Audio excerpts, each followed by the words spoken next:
Nadhim Zahawi is currently chairman of the Conservative Party as well as Minister without portfolio in Rishi Sunak's government. But just last year, he had a brief stint as Chancellor. And now the former Chancellor has reportedly agreed to pay the taxman several £million. That's following an investigation into his financial affairs by the National Crime Agency. Now, there's no suggestion of any law-breaking on Zahawi's part here, but the tax settlement apparently relates to an offshore entity called Balshore Investments, which is registered in Gibraltar. It was used to hold shares in YouGov, which is the polling company that Zahawi co-founded in 2000. Now, last summer, when Zahawi pitched himself as replacement Prime Minister for Boris Johnson, he gave this interview to Sky's Kay Burley. You or your company once held £20 million of YouGov shares in a Gibraltar-based company. What was the reason for using offshore financial structures like this, if not for the purpose of avoiding tax? I was not a beneficiary of the Balshore investment that held those shares. And who was? My family. It's on public record. My father. But why would you do that if it wasn't for the purpose of avoiding tax? Because he lives abroad. He doesn't live in the United Kingdom. OK, two final questions, if I may. Just to clarify, 110%, obviously you're Chancellor, so you know you can't be 110%, but just work with me here. There is no way that any funds are being funneled into your parents' accounts or whatever, so to keep your hands clean? Absolutely. So presumably now, if Zahawi hadn't benefited from that arrangement, we can assume this multi-million-pound deal with the Treasury is just a generous donation. You know, there was no benefit, but he's still going to give them a few £1 million. Why? I would assume he must have benefited if now he has to stump up a bunch of cash.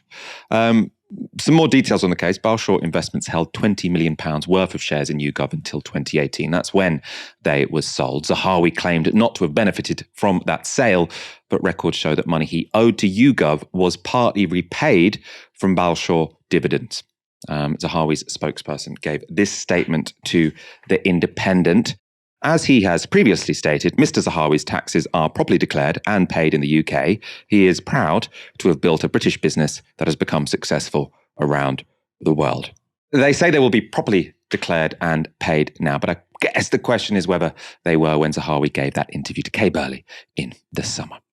Now, that's a question that tax expert Dan Needle raised last summer when he wrote about the Zahawi case. The Times reported this in December. In July, Needle's website and think tank Tax Policy Associates raised concerns about possible tax avoidance by Nadhim Zahawi, now Conservative Party chairman, in relation to YouGov, the polling company he founded. A series of Twitter posts asked questions about shares in YouGov that went to a family trust. Zahawi has consistently denied wrongdoing.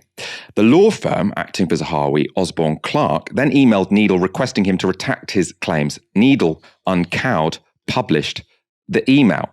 It's a dramatic infringement of freedom of speech, and it also makes it very hard for normal people to hold people to account. It's very worrying, Needle said. Osborne Clarke was contacted for comment. Typically, parties that bring slap suits, that's strategic lawsuits against public participation, do not intend to win a possible defamation case if it were to go to court. The intention is instead to silence critics by burdening them with excessive legal costs should they choose not to retract their claim and mount a legal defense. So it seems as if you had this activist, this person who was an investigator into tax affairs, who laid this charge against Zahawi. He then had a lawyer try to pressure him into deleting it all. And lo and behold, a few months later, it turns out that Zahawi did actually have to pay HMRC a few £1 million.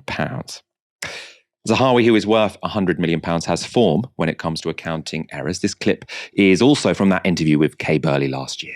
We've talked about this before, but you did claim for heating the stables where the horses were. You did pay it back. You said it was a mistake, but is that really the point? It was a mistake because we bought, my wife and I, a cottage with a riding school. There was an electricity meter in the riding school. There was an electricity meter in the cottage. I was told by the then chief whip that you should claim for you're allowed to for your basic running costs.